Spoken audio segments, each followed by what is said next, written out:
6일 지방선거도 이제 보름 정도밖에 남지 않았습니다. 전주시장 선거의 경우 단체장 선거 가운데 유일하게 민주당, 국민의힘, 정의당 후보가 모두 나와 경쟁을 벌이고 있습니다. 오늘부터 사흘 동안 각 당 전주시장 후보들을 차례로 만나 정책과 비전을 살펴보겠습니다. 오늘은 그 첫 번째 순서로 우범기 민주당 전주시장 후보 나와 있습니다. 네, 어서 오세요. 네, 안녕하세요. 네, 지난 8년에 전주 시정을 평가하신다면 가장 큰 공은 무엇이고 과는 뭐라고 생각하십니까?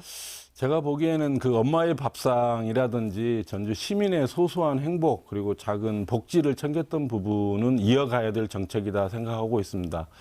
아울러서 우리의 전통 문화, 가치를 훼손하지 않고 지켜온 부분 또한 계승해 나가야 될 정책이다 이렇게 생각을 하고 있습니다.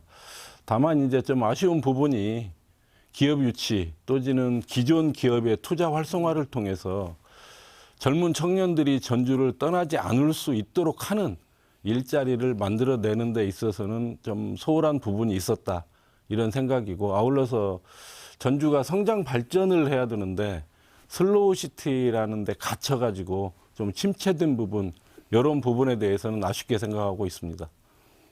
네, 주요 공약들 하나씩 살펴볼까요? 대표 공약 가운데 하나가 전주역에 시외버스 터미널을 이전한다는 건데요. 어떤 내용인지요?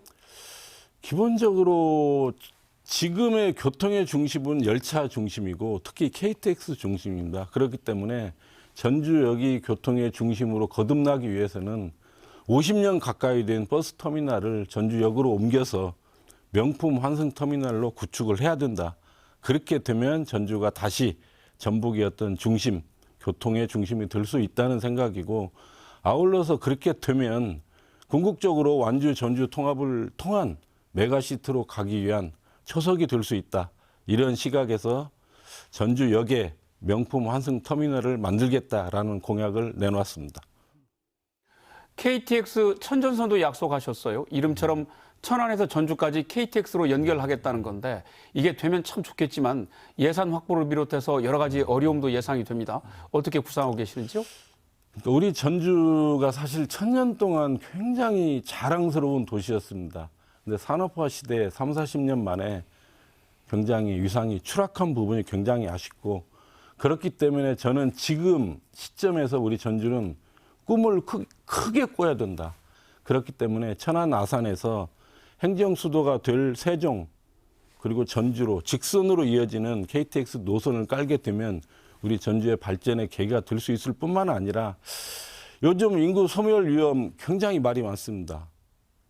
천안 아산에서 전주로 이어지는 노선이 깔리게 되면 저는 인구 소멸 위험에 처한 전라도 동부권이 사는 획기적인 전환점이 될 수 있다는 생각이고, 말씀하신 대로 하루 이틀에 될 문제는 아닙니다.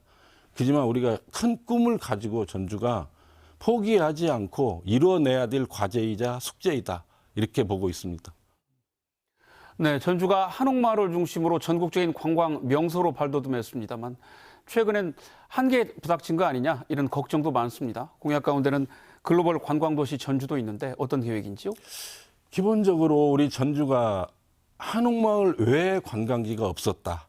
그 부분이 한옥마을이 약해지면서 전주 전체가 약해지는 그런 상황이 됐기 때문에 한옥마을뿐만 아니라 전주 곳곳이 관광지로 변해야 된다는 시각이고, 그 중에 하나로 이제 한옥마을과 연계해서 한옥마을에서 기린봉을 넘어 아중호수까지 연결되는 케이블카를 설치를 하게 되고, 아중호수 근방을 어찌 보면 짚라인 같은 놀이시설, 아울러서 숙박시설이 들어가게 되면 한옥마을을 잠시 스쳐갔던 관광객들이 한옥마을을 보고 케이블카를 타고 아중호수에 넘어가서 거기에서 저녁도 먹고 즐기고 잠을 자고 갈 수 있는 제대로 된 숙박 전주로 바뀔 수 있다 이렇게 생각을 하고 있습니다.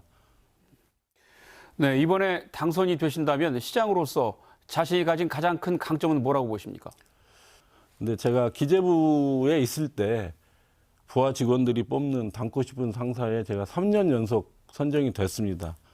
닮고 싶은 상사에 선정이 됐다는 의미는 상하 간의 소통을 통해서 합의점을 이끌어내는 능력이 있었다. 그리고 지금 스스로도 소통을 통해서 모든 갈등을 해소할 자신이 있다. 그런 측면에서 제가 이제 소통의 전문가다라는 표현을 쓰고 있고 예산의 전문가 말씀을 드렸고 아울러서 우리 전주에 그동안 경제부처에서 제대로 경제 업무를 해본 전문가가 없었습니다. 근데 저는 기재부에서 그동안 경제 기획과 예산 업무를 충분히 해왔고 더더군다나 제가 자신 있는 부분이 중앙부처에서만 있었던 게 아니라 광주부시장 그리고 전북 정무부시사를 하면서 중앙행정과 지방행정의 연결고리를 정확히 알게 됐다. 그런 면에서 전주 발전에 제가 가진 역량을 쏟아 부으면 전주가 다시 천년의 영광을 되찾을 수 있는 계기를 반드시 만들어낼 수 있다. 이렇게 말씀드리고 전주 존경하는 시민 여러분들의 적극적인 응원과 지지를 부탁드리겠습니다. 감사합니다. 네, 오늘 말씀 여기까지 듣겠습니다.